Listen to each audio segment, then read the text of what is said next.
But in order for us to go anywhere, to our neighbor's place, because our neighbors lived 2 miles away or so, and in order to go anywhere, we had to either walk or we had to ride our horse. Mom and Dad could have taken us down there, of course, but that wasn't. I mean, we had transportation. We had Old Tony, so we'd jump on Old Tony and we'd head out and we'd go down there. Well, this one time we were talking to our dad, and he told us that when trains ran over spikes, he called them spikes. He meant nails, but he called them spikes for some reason. And if they run over them, it flattens them out so thin that they look like a miniature sword. We thought, wow, that's neat. So we decided we were going to do that. We thought a spike was like a railroad spike, and you know how big they are. Well, this one day I was not there, and Dave jumped on Old Tony, and he went down to Clive Henderson and Rex Henderson's place, and he talked to them about the idea of making a sword out of this spike. They got all excited about that, and so they went out on the railroad track, which is right by Rex and Clive's place, and they put that old spike on the railroad track, and they went over by the beet dump, which is right next to the train tracks, and kind of made themselves a little scarce because they didn't know what really was going to happen. So they parked themselves just on the other side of the fence of where the beet dump was, and waited for a train. Well, lo and behold, guess what came along? Not the train. It was the crew, the track maintenance crew came along on a little putt-putt car that goes on the railroad track, and then they can just lift it off when the train goes by and put it back on, and they can get up and down the tracks and look for problems and fix things and so forth.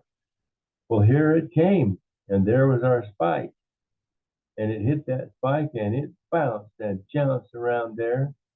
And boy, those guys looked around, and some of them were thrown off of it.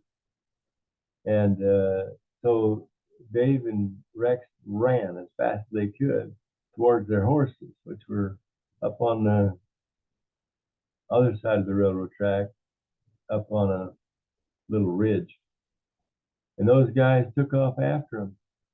Well, Dave and Rex hopped on their horses and were gone like lightning. They couldn't catch them.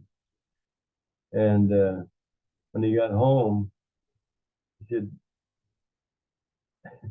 Dad, that spike, a little putt-putt car came along and hit the spike, and it just about derailed it. It bounced around, and a couple of guys fell off of it.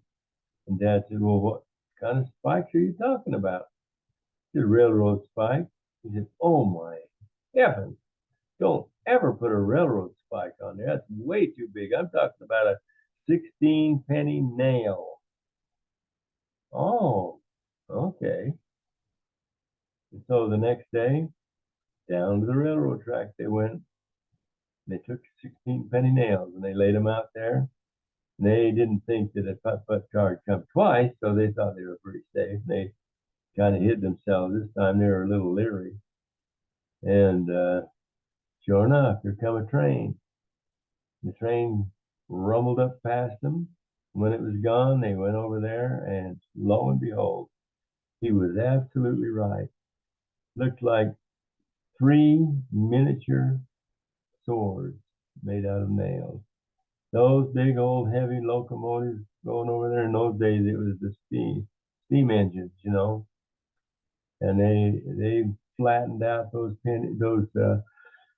16-penny nails, so they had about a 3 or 4 inch sword, just little,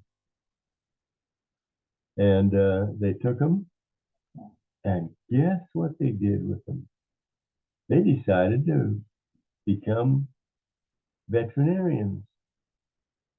So they went over to a little pond in a marsh, and they found some frogs, and they dissected a couple of them, and they found their hearts, and they found their intestines, and they found what few things they would understand about it. They decided that wasn't all that fun. So they decided they would go up and get uh,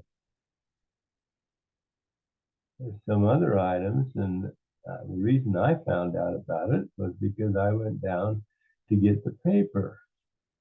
And I saw them over in, well, it was just Dave at this time. Rex had gone. And he was over in one of those little swamp ponds. And I thought, what is he doing? He looks like he's plenty busy.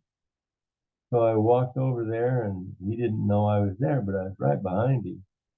And he took a frog, and he took a basketball needle, if you know what that is, and placed it very gently in his rectal cavity, and then blew it up like a balloon.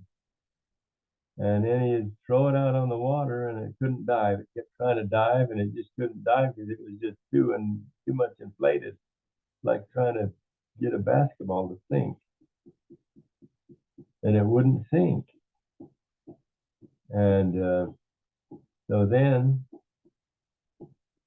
what they did is they took these frogs that they blew up that wouldn't sink, and once in a while, one of them would flatulate, and it was with such power that it flatulated that it actually drove it across the pond. Then they took some of them and they threw them on a barbed wire fence, and of course the barbs would go through there, penetrate their stomachs, and make them explode. That was quite exciting for them. I wouldn't recommend that kind of activity. Um, it First of all, you have to be pretty numb as to allow animals to go through that kind of process. And I have to say that farm kids do become a little bit numb because nature creates a lot of situations that you have to be numb in order to survive it, because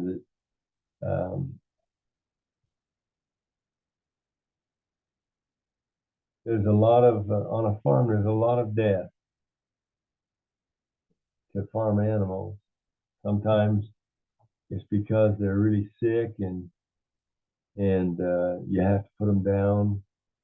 And sometimes it's because of accidents that cause that they pass away. But with all of those animals around, there's going to be a lot of death, and it's not fun. It really is not a fun thing.